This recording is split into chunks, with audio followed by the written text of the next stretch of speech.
जय हिंद, नमस्कार दोस्तों, स्वागत है आपका यूपी वाला ईडीयू पर। आज हम फिर लेके आए हैं टॉप 25 क्वेश्चन जो हमारे आगामी परीक्षा के लिहाज से वेरी वेरी वेरी इंपॉर्टेंट है। आज का हमारा टॉपिक है भारतीय संविधान। हमारा वीडियो है पार्ट नंबर 1, जिसमें हम देखेंगे संविधान का मोस्ट क्वेश्चन जो हमारे संविधान के विषय से लिया गया है। तो चलिए चलते हैं अपने क्वेश्चन पर। दोस्तों, हमारा पहला क्वेश्चन है, एक निर्वाचित संविधान सभा द्वारा भारत के संविधान का निर्माण करने का प्रस्ताव किया गया था, यानी कि किसके द्वारा किया गया था। ऑप्शन ए है साइमन कमीशन के द्वारा, ऑप्शन बी है भारत सरकार अधिनियम 1935 के द्वारा, ऑप्शन सी है क्रिप्स मिशन के द्वारा और ऑप्शन डी है ब्रिटिश कैबिनेट के द्वारा। तो दोस्तों, इसमें हमारा आंसर हो जाएगा ऑप्शन सी। क्रिप्स मिशन के द्वारा 1942 में भारतीय संविधान के निर्माण का प्रस्ताव पारित किया गया था। अब देख लेते हैं इसकी व्याख्या की बात की जाए तो व्याख्या हमारा है, भारत के संविधान का निर्माण करने का प्रस्ताव सर्वप्रथम क्रिप्स मिशन 1942 के द्वारा किया गया। भारत के संविधान में उद्देशिका का विचार लिया गया था, यानी कि किस देश से लिया गया था।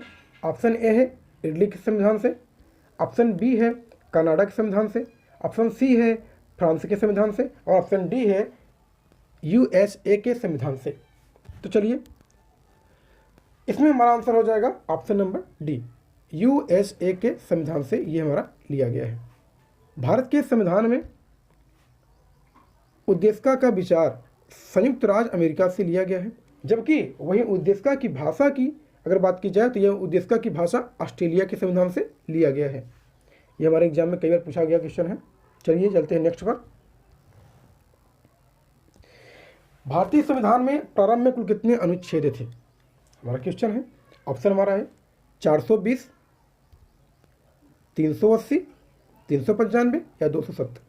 दोस्तों, हमारा आंसर हो जाएगा 395। अब 395, ठीक है। चलते हैं इसके व्याख्या की देख लेते हैं। भारतीय संविधान के मूल पाठ में 22 भाग, 395 अनुच्छेद और 8 अनुसूचियाँ थी। आज इनकी संख्या 8 से बढ़ करके 12 हो गई है। निम्न में से कौन राज्य सूची में है, यानी कि राज्य सूची का विषय है। तो ऑप्शन ए है रेलवे पुलिस, ऑप्शन बी है विद्युत, ऑप्शन सी है वन और ऑप्शन डी है शिक्षा। तो दोस्तों, हमारा ऑप्शन हो जाएगा ए, रेलवे पुलिस, यानी कि रेलवे विभाग हमारा ये राज्य सूची के विषय में शामिल है। हमारा नेक्स्ट क्वेश्चन है, नागरिकता से संबंधित प्रावधान संविधान के किस भाग में उल्लिखित है, यानी कि किस भाग में बताए गए हैं। ऑप्शन ए है भाग 1 में, ऑप्शन बी है भाग 3 में, ऑप्शन सी है भाग 2 में और ऑप्शन डी है हमारा ये भाग 4 में। तो बताइए कौन सा आंसर हो जाएगा। तो हमारा दोस्तों इसमें आंसर हो जाएगा ऑप्शन नंबर सी, नागरिक संबंधित प्रावधान का भारतीय संविधान के भाग 2 में अनुच्छेद 5 से 11 तक में बताया गया है। हमारा अगला क्वेश्चन है, भारत की संविधान सभा ने राष्ट्रीय ध्वज को सर्वप्रथम कब अपनाया था। ऑप्शन ए है 22 जुलाई 1947, ऑप्शन बी है 23 जुलाई 1947, ऑप्शन सी है 24 जुलाई 1947, ऑप्शन डी है 15 अगस्त 1947। ऑप्शन नंबर हमारा हो जाएगा ए, 22 जुलाई 1947। याद कर लीजिएगा, एग्जाम में कई बार पूछा गया ये। तो 22 जुलाई 1947 हमारा क्या हो जाएगा, ऑप्शन नंबर ए हमारा सही है। बात करें इसकी व्याख्या की तो व्याख्या देख लीजिएगा। भारत की संविधान सभा ने अपने चौथे अधिवेशन में 22 जुलाई 1947 को भारत का राष्ट्रीय ध्वज स्वीकार किया।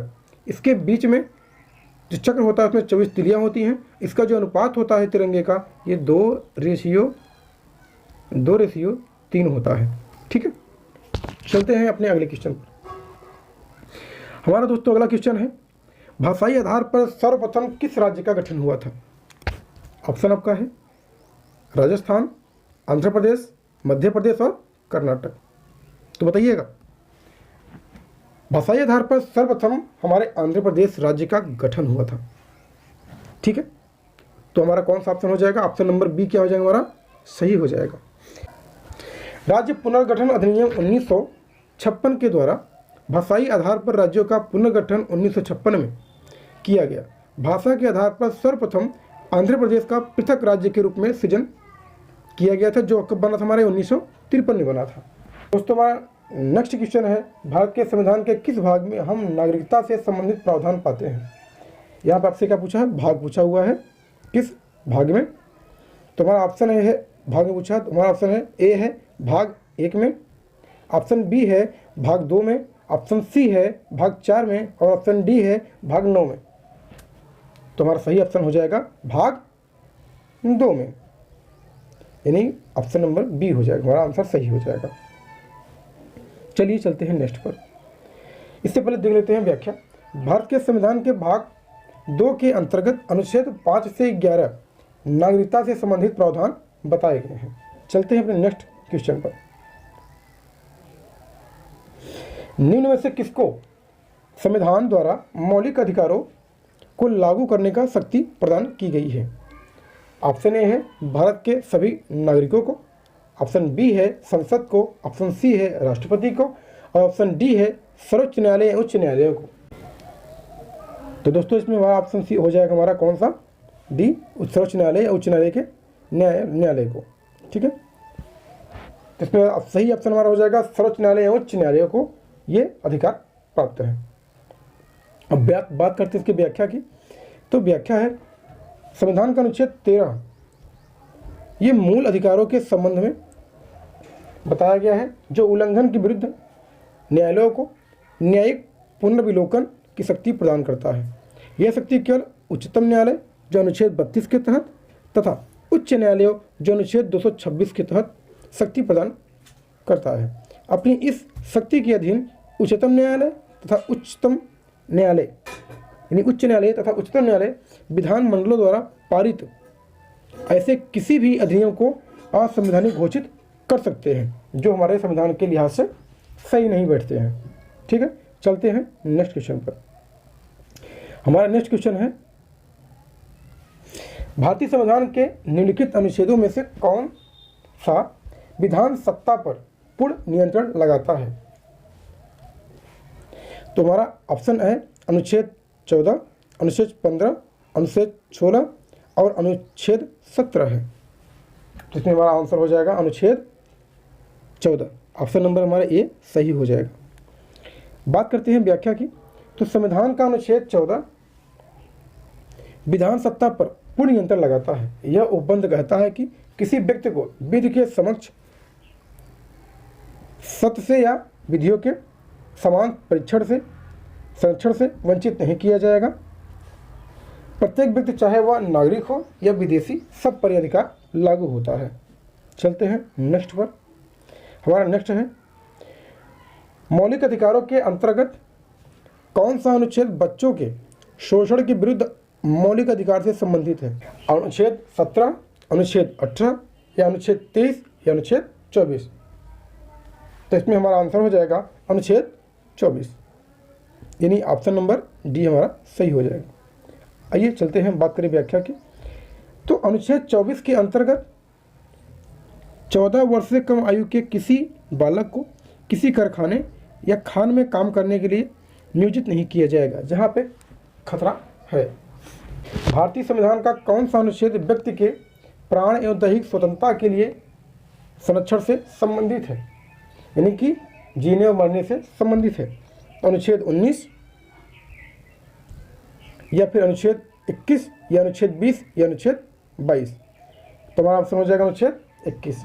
21 कहता है कि व्यक्ति की प्राण एवं दैहिक स्वतंत्रता के संरक्षण से संबंधित है। अनुच्छेद 19 जो आपका है ये वाक्य स्वतंत्रता से नहीं बोलने से है। विषय कुछ विषयों का अधिकार संरक्षण से है। वही अनुच्छेद 20 अपराधों के लिए दोष सिद्धि संरक्षण से संबंधित है। अनुच्छेद 22 कुछ दफाओं में गिरफ्तारी और निषेध से विरोध से संरक्षण से संबंधित है।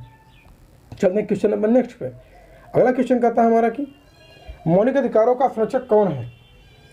ऑप्शन ए है न्यायपालिका है, ऑप्शन बी है कार्यकारिणी है, ऑप्शन सी है संसद या ऑप्शन डी है मंत्रिमंडल। तो ऑप्शन सही हो जाएगा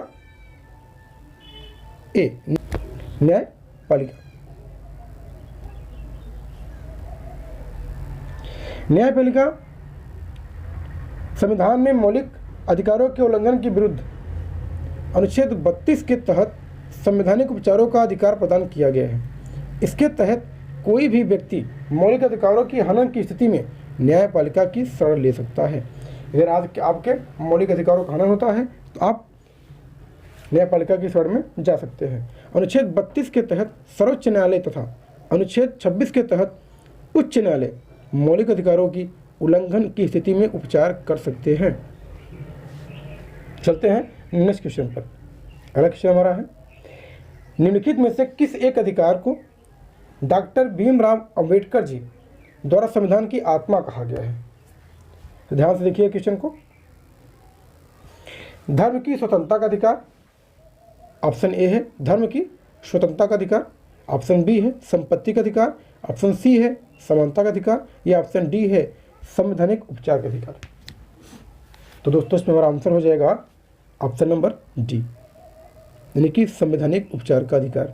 चलते हैं इसकी व्याख्या पे। तो डॉक्टर भीमराव अम्बेडकर ने अनुच्छेद 32 को संविधान की आत्मा कहा है। संविधान के उद्देश्य को भी संविधान की आत्मा कहा गया है। का उद्देश्य मूल अधिकारों के संरक्षण हेतु गारंटी, प्रभाव, सुलभ और संज्ञेय उपचारों की व्यवस्था करना होता है। ठीक है, चलते हैं नेक्स्ट पर। संपत्ति के मौलिक अधिकार को कब समाप्त किया गया? ऑप्शन है 1978 में संविधान के 44वें संशोधन द्वारा, 1982 में संविधान के 46वें संशोधन द्वारा, 71 में संविधान के 31वें संशोधन द्वारा। तो इसमें हमारा आंसर हो जाएगा ए, हमारा आंसर क्या हो जाएगा? ए हो जाएगा। देखिए इसमें संविधान के 44वें संशोधन अधिनियम 1978 के द्वारा संपत्ति के अधिकार को समाप्त कर दिया गया तथा इसे विधिक या कानूनी अधिकार का दर्जा दिया गया। इस समय मोरारजी जी देसाई जनता पार्टी में प्रधानमंत्री थे। हमारा क्वेश्चन नंबर 16 है, निम्नलिखित में से कौन सा भारत के संविधान द्वारा प्रदत्त 6 मूल अधिकारों में नहीं है? तो कौन सा नहीं है? देखिएगा, जहाँ भी कहीं नहीं शब्द आए उसे हम क्या कर लेते हैं, डिनोट कर लीजिएगा कि नहीं इसमें है। तो कौन सा है ये पकड़ लेते हैं। समानता का अधिकार, ऑप्शन नंबर बी है शोषण के विरोध अधिकार, ऑप्शन नंबर सी है विरोध का अधिकार, और ऑप्शन नंबर डी है धर्म की स्वतंत्रता का अधिकार। दोस्तों इसमें हमारा आंसर हो जाएगा ऑप्शन नंबर सी, विरोध का अधिकार। ऐसा कहीं भी उल्लेख इसका नहीं किया गया है। चलते हैं नेक्स्ट पर। कल्याणकारी राज्य की संकल्पना का समावेश भारत के संविधान में है, यानी कि किसमें है? ऑप्शन ए है राज्य के नीति निर्देशक तत्व में, यानी डीपीएसपी में बताया गया है, या चौथी अनुसूची में बताया गया है, या मौलिक अधिकारों में बताया गया है, या प्रस्तावना में बताया गया है। तो इसमें हमारा आंसर हो जाएगा ऑप्शन नंबर ए और डी दोनों हैं, क्योंकि ये डीपीएसपी में भी आता है और प्रस्तावना दोनों में आता है। देखते हैं, बात करते हैं व्याख्या की।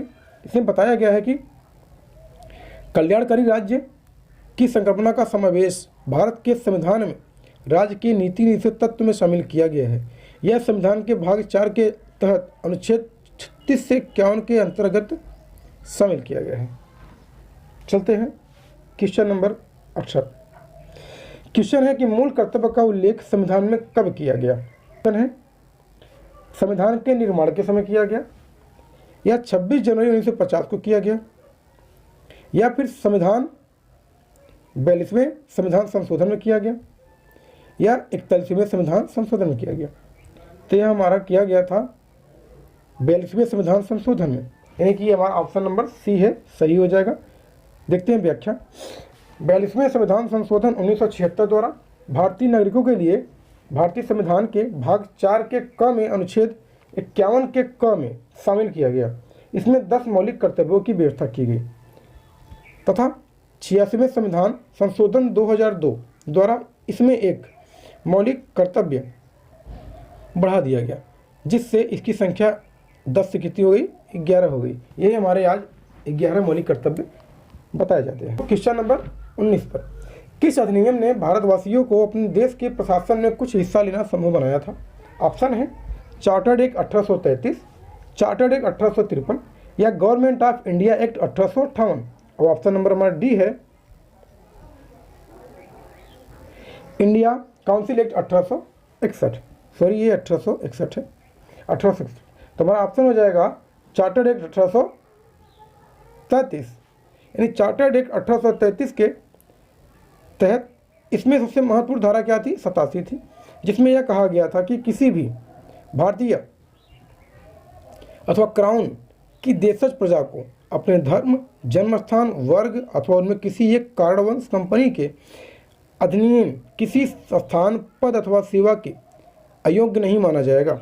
बाद में राजनीतिक आंदोलन में 1833 एक्ट की धारा प्रशासन में भागीदारी हेतु मुख्य धारा बनी थी। हमारा नेक्स्ट क्वेश्चन है, निम्नलिखित में से किस अधिनियम में कलकत्ता में सर्वोच्च न्यायालय की स्थापना का प्रावधान किया गया था? ऑप्शन ए है रेगुलेटिंग एक्ट 1773 में, ऑप्शन बी है पीठ का भारत अधिनियम 1784, ऑप्शन सी है चार्टर्ड एक्ट 1813 या ऑप्शन डी है चार्टर्ड एक्ट 1833। तो दोस्तों इसमें हमारा आंसर हो जाएगा रेगुलेटिंग एक्ट 1773। बात करते हैं व्याख्या की, तो व्याख्या है 1773 के रेगुलेटिंग एक्ट में कलकत्ता में सर्वोच्च न्यायालय की स्थापना किया गया था और वहीं पे सर एलिजा एम्पे इसके क्या थे? प्रमुख न्यायाधीश थे तथा अन्य 2 और न्यायाधीशों की नियुक्ति की गई थी। चलते हैं क्वेश्चन नंबर 21 पे। क्वेश्चन है, किस लोकसभा का कार्यकाल लगभग 6 वर्ष था? तो ऑप्शन ए है 5वीं लोकसभा का, ऑप्शन बी है 7वीं लोकसभा का, ऑप्शन सी है 9वीं लोकसभा का और ऑप्शन डी है 10वीं लोकसभा का। तो बताइएगा। तो इसमें दोस्तों हमारा आंसर हो जाएगा ऑप्शन नंबर ए 5वीं लोकसभा का। 5वीं लोकसभा का कार्यकाल लगभग 6 वर्ष चला था, जिसमें 19 मार्च 1971 से 8 मार्च 1977 तक ये कार्य किया था। हमारा नेक्स्ट क्वेश्चन है,